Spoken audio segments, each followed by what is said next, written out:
এই জায়গায় তাকে কোপ দেওয়া হয়েছে এবং এখানে এমন ভাবে ইট দিয়ে থেতলাই দেওয়া হয়েছে, বাড়ি দেওয়া হয়েছে, তার মগজ বের হয়ে গেছে এবং তার একটা চোখ বের হয়ে গেছে আর একটা চোখ এভাবে খোলা আছে। চিন্ময়কে কেন জামিন দেয় নাই তার প্রতিবাদে তারা মসজিদে হামলা করছে। মসজিদে কেন হামলা করছে সেটা যখন প্রতিবাদ করছে, এই কারণে তাকে কি করছে, তারা তুলে নিয়ে গিয়ে মেরে ফেলছে, মারা শুরু করছে আদালতে এবং আমাদের সামনে আদালতে চেয়ার ভাঙচুর করতেছে। তখন প্রশাসন তাদেরকে যখন বাঁশি বাজিয়ে সরিয়ে দেওয়ার চেষ্টা করতেছিল, তখন তারা তাদের দর্শক, আজকের সব থেকে আলোচিত খবর হচ্ছে ইসকনের সদস্যরা বাংলাদেশের একজন আইনজীবীকে হত্যা করেছে। কিন্তু দর্শক, কেন হত্যা করলো, কি কারণে হত্যা করলো, কোন দোষের কারণে হত্যা করলো, এই সব কিছুই কিন্তু আপনারা আজকের ভিডিওটি শেষ পর্যন্ত দেখলেই বুঝতে পারবেন। ইসকন যেই সংগঠনটা কিছুদিন আগে কিছু দাবি করতেছিল যে তাদের সেই দাবিগুলো মানতে হবে, এবার তারা কি একটা রূপে ফিরে আসতেছে এবং তারা বাংলাদেশের সঙ্গে কি করতে চাচ্ছে, তাদের সঙ্গে আরো কে কে আছে, সবকিছুই কিন্তু আপনারা আজকের ভিডিওটি শেষ পর্যন্ত দেখলেই বুঝতে পারবেন। দর্শক, আমি আপনাদেরকে রিকোয়েস্ট করবো অবশ্যই আপনারা কিন্তু আজকের ভিডিওটি শেষ পর্যন্ত দেখবেন এবং ভিডিওটি বেশি করে শেয়ার করে দিবেন। কারণ এই যে একজন আইনজীবীকে এভাবে মারা হয়েছে, কেন, কিসের জন্য এমন একটা আইনজীবীকে তারা হত্যা করলো, এই বিষয়টা কিন্তু বর্তমান সময়ে অনেক বেশি ভাইরাল হয়েছে। কেন হত্যা করলো সেটাই কিন্তু আপনারা আজকের ভিডিওটি শেষ পর্যন্ত দেখলে বুঝতে পারবেন। সো দর্শক, আমি আপনাদেরকে রিকোয়েস্ট করবো অবশ্যই আপনারা ভিডিওটি একটু স্কিপ করবেন না, সম্পূর্ণ ভিডিওটি দেখবেন আর সম্পূর্ণ ভিডিওটি না দেখা পর্যন্ত কেউ বাজে মন্তব্য করবেন না। সো দর্শক, আমরা কথা না বাড়িয়ে সর্বপ্রথম এই যে ভিডিওটা আছে, এই ভিডিওটার মধ্যে কিন্তু স্পষ্টভাবে বলছে যে কেন সেই আইনজীবীটাকে মারা হয়েছে, কিভাবে মারা হয়েছে আর কোথায় নিয়ে মারা হয়েছে। সো দর্শক, কথা না বাড়িয়ে আমরা এই ভিডিওটি আগে শুনে নেব। অ্যাডভোকেট সাইফুল ইসলাম আলিফকে যাকে শহীদ করা হয়েছে, সেও আমাদের সাথে ছিল। এই জায়গায় তাকে কোপ দেওয়া হয়েছে এবং এখানে এমন ভাবে ইট দিয়ে থেতলাই দেওয়া হয়েছে, বাড়ি দেওয়া হয়েছে, তার মগজ বের হয়ে গেছে এবং তার একটা চোখ বের হয়ে গেছে আর একটা চোখ এভাবে খোলা আছে। এর পরবর্তী সময়ে তারা জয় শ্রীরাম দিয়ে দিয়ে পুরো শহরে তারা মিছিল করতেছে, ইট পাটকেল মারা শুরু করছে আদালতে এবং আমাদের সামনে আদালতে চেয়ার ভাঙচুর করতেছে। তখন প্রশাসন তাদেরকে যখন বাঁশি বাজিয়ে সরিয়ে দেওয়ার চেষ্টা করতেছিল, তখন তারা তাদের সাথে নিয়ে আসা বিভিন্ন ধরনের লোহার পাইপ, জিএ পাইপ, এগুলো নিয়ে আদালত প্রাঙ্গণে যে আমাদের আইনজীবীদের গাড়ি, সাধারণ বিচার প্রার্থীদের যে গাড়ি আছে, যা যেভাবে পারছে ভাঙচুর করে নিচ দিয়ে আমাদের গাড়ি যেদিকে এক্সিট হয় সেদিক দিয়ে তাদের সরাই দিচ্ছে। সরাই দেওয়ার পরবর্তী সময়ে তারা যাওয়ার সময় আমাদের যে আদালত ভবনের যে মসজিদটা আছে, সেই মসজিদে, এটা ভিডিও ফুটেজটা দেখলাম অনলাইনে আসছে, সেই মসজিদে মোহর তারা ঢিল মেরে মসজিদের কাজ ভেঙে দিছে এবং গাড়িগুলা যা পাইছে সব ভাঙচুর করছে। এখানে প্রথম হচ্ছে আজকে সকাল 10:30 থেকে 11টার মধ্যে পুলিশ প্রিজন বেনে করে, পুলিশের একটা ডিবি অর্থাৎ একটা মাইক্রোতি করে ইয়েকে অর্থাৎ চিন্ময় দাস, যে চিন্ময় কুমার, তাকে হচ্ছে চট্টগ্রাম আদালত ভবনে নিয়ে আসা হয়।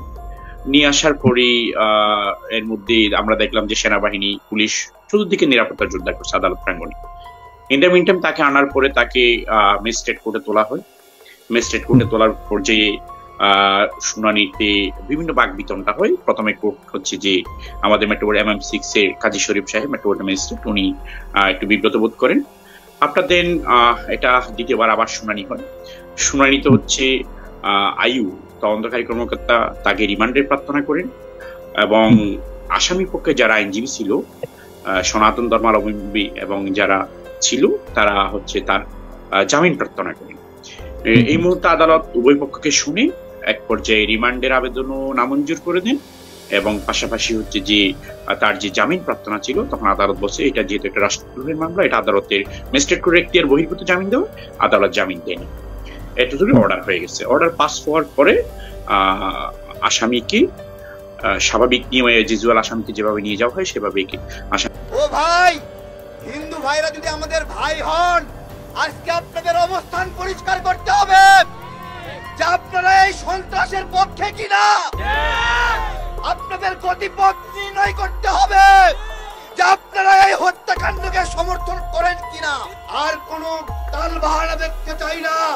ইসকনকে এই হত্যাকাণ্ডের কারণে আগামীকাল থেকে আমরা নিষিদ্ধ দেখতে চাই। একটা মানুষকে একা একা পেয়ে এভাবে হত্যা করলো, এটা কি কোনো মানবিকতার পরিচয়? আমরা হিন্দু ভাইদেরকে বলছি, আজকে আপনাদেরকে পরিষ্কার করতে হবে ভাই। ও ভাই, হিন্দু ভাইরা যদি আমাদের ভাই হন, আজকে আপনাদের দর্শক, ইসকন নামে যে সংগঠনটা আছে সেই সংগঠনটা বেশ কিছুদিন থেকে তাদের নিজস্ব কিছু দাবি দাবা নিয়ে আন্দোলন করতেছিল, কিন্তু দর্শক হঠাৎ করেই তাদের যে লিডার আছে সেই লিডারকে কিন্তু ধরে নিয়ে গেছে পুলিশ। কারণ তাদের বিরুদ্ধে কিছু মামলা হয়েছে, তাদের যে দেশের মানে বর্তমান প্রেক্ষাপটটা আছে এই প্রেক্ষাপটটাকে উস্কিয়ে দেওয়ার মতো কিছু কথা কিন্তু তিনি বলেছিলেন, এই জন্যই তাকে পুলিশ ধরে নিয়ে গেছে। আর আপনারা হয়তো একটা বিষয় সকলেই জানেন যে পুলিশ কিন্তু কাউকে এমনি এমনি ধরে নিয়ে যায় না, যার অপরাধ থাকে তাদেরকেই কিন্তু পুলিশ ধরে এবং পাকাপোক্ত প্রমাণ ছাড়া কিন্তু পুলিশ কখনোই ধরতে যায় না।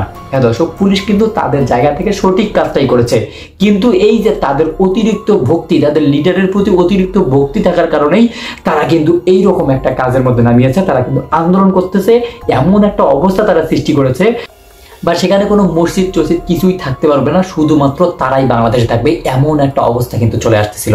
কিন্তু দর্শক, আপনারা তো একটা বিষয় সকলেই জানেন, আর আপনারা সোশ্যাল মিডিয়াতে সার্চ করলেই দেখতে পারবেন, এই যে তাদের যে নেতাটা আছে এই নেতা কিন্তু বিভিন্ন সময় বিভিন্নভাবে মুসলমানদেরকে উস্কানিমূলক কিছু বক্তব্য দিয়েছে এবং বাংলাদেশের যে স্বৈরাচারী একটা সরকার ছিল শেখ হাসিনা সরকার, সেই সরকারটাকে সাপোর্ট দিয়ে এসেছে। দর্শক, আপনারা হয়তো একটা বিষয় এতক্ষণে মানে ক্লিয়ার ভাবে জানতে পারতেছেন যে এই যে ইসকন নামের সংগঠনটা আছে এই সংগঠনটা কিন্তু বাংলাদেশের একটা উগ্রবাদী সংগঠন হিসেবে পরিচিতি লাভ করেছে। তারা যে মানে কতটা ভয়ঙ্কর হতে পারে সেটা কিন্তু বাংলাদেশের মানুষের কাছে ক্লিয়ার হয়ে গেছে। কিন্তু দর্শক, এই যে ভিডিওটা আছে এই ভিডিওটার থেকে আপনারা যেগুলো শুনতে পারলেন, এই যে একজন আইনজীবীকে এভাবে হত্যা করা হয়েছে, এভাবে তাকে মারা হয়েছে, এই বিষয়টা নিয়ে আপনাদের নিজস্ব একটি মন্তব্য করে যাবেন অবশ্যই ভিডিও কমেন্ট বক্সে। আর বর্তমান সোশ্যাল মিডিয়া জুড়ে এমন একটি কথা উঠতেছে যে এই সংগঠনটাকে যেন বন্ধ করা হয়। কিন্তু দর্শক, আপনাদের কি মনে হচ্ছে এই সংগঠনটাকে বন্ধ করা ঠিক হবে, নাকি এই সংগঠনটা যারা এইরকম ঘৃণামূলক কাজ করেছে তাদের উপযুক্ত শাস্তি দিয়ে তারপরেই তাদের একটা ফয়সালা করা দরকার? এই বিষয়টি নিয়ে আপনাদের নিজস্ব একটি মন্তব্য করে যাবেন আমাদের ভিডিও কমেন্ট বক্সে। সো দর্শক, ভিডিওটি ছিল এতটুকুই। ভিডিওটি শেষ করার আগে একটি অনুরোধ করব, অবশ্যই আপনারা আজকের ভিডিওটি সবাইকে শেয়ার করে দেন, কারণ এই বিষয়টা সবারই জানা দরকার। ভালো থাকবেন, সুস্থ থাকবেন, আল্লাহ হাফেজ।